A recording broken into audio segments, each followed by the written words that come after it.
I am mad at the new mobile version of YouTube. You know why I'm mad at the new mobile version of YouTube? Look at this. Look at this.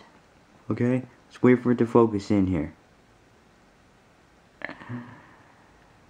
There we go. Okay, look.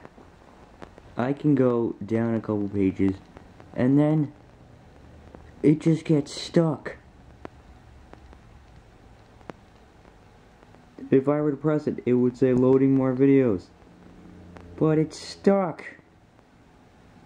It's stuck. And I can't even do this.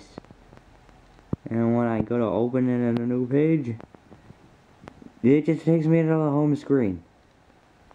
Why? Why? This is weird.